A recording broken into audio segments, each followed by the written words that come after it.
Hello everyone. तो इस साल के प्रीलिम्स का प्रेडिक्शन अगर हम देखें एक बहुत ही लॉजिकल और रैशनल बेसिस पे करेंगे। ओके, एक्चुअली मैंने लास्ट 5-6 ईयर्स के पैटर्न को प्रॉपर वे में एनालाइज किया।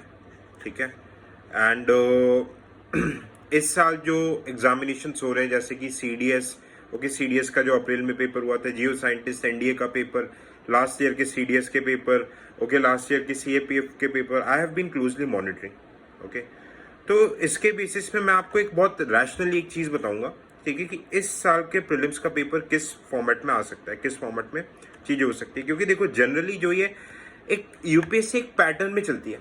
ओके, अब अगर आप, इट्स नॉट लाइक दैट कि मैंने किया तो आप नहीं कर पाओगे। अगर आप उस पैटर्न को क्लोजली फॉलो करोगे तो आपको एक एसेंस मिल जाता है। अगर आप उस साल के एग्जामिनेशंस को क्लोजली देखोगे तो एक एसेंस मिल जाता है।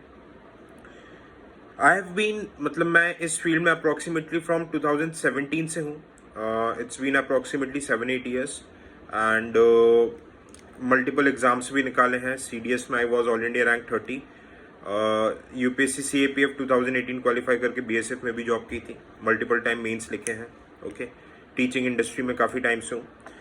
तो पहले मैं जिस पार्ट में था, ठीक है, as well as with teaching में पी वाई क्यूज का काफ़ी एनालिसिस करता हूँ। ठीक है, तो आप एक चीज़ देखोगे, यूपीएससी का जो ट्रेंड चेंज हुआ है 2016 से अगर मैं बात करूँ, हाईली करंट ओरिएंटेड पेपर था।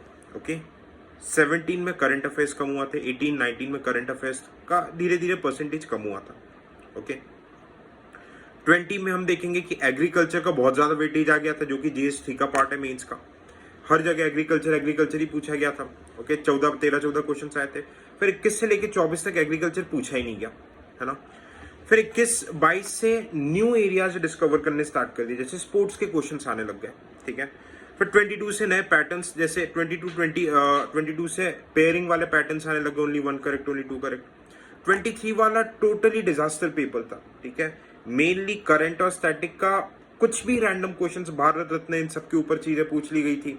ठीक है, ऐसे डोमेन्स जो आईआर के डोमेन्स, मतलब बहुत ज्यादा उसमें डिटेल में चले गए थे।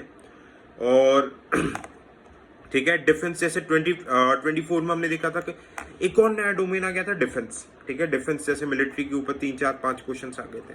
तो एक ना एक देखो तो अब प्रेडिक्टेबल नए डोमेन्स कौन से बच सकते हैं।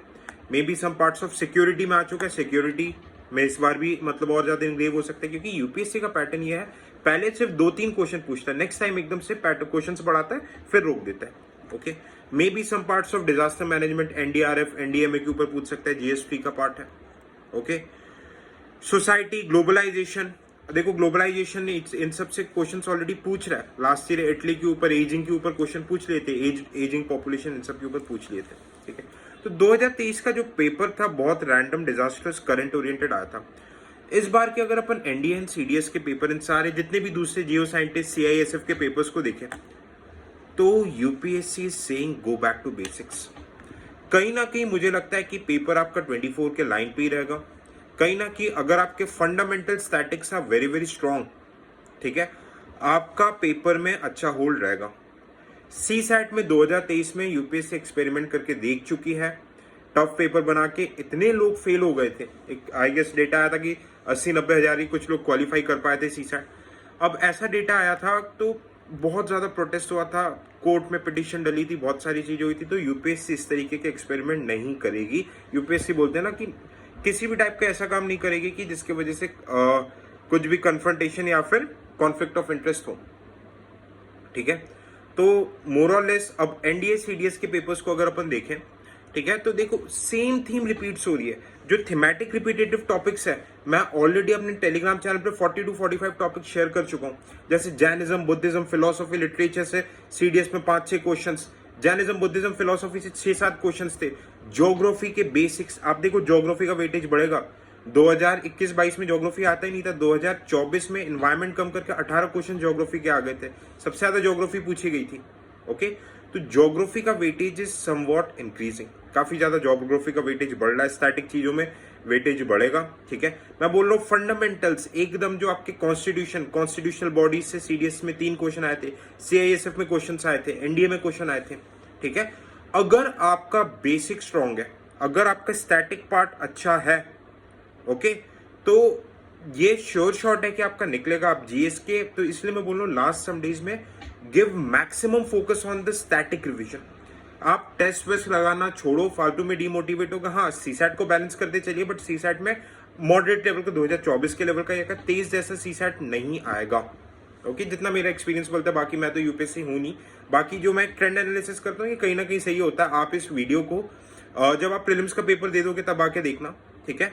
हाँ, रैंडम 20 to 25 क्वेश्चंस रहेंगे, बट हाँ अगर आपका स्टैटिक 60-65 आपने क्वेश्चन सही कर लिए तो आप आराम से गो थ्रू हो जाओगे। So all the best, keep preparing. ये एक रैशनल एनालिसिस था।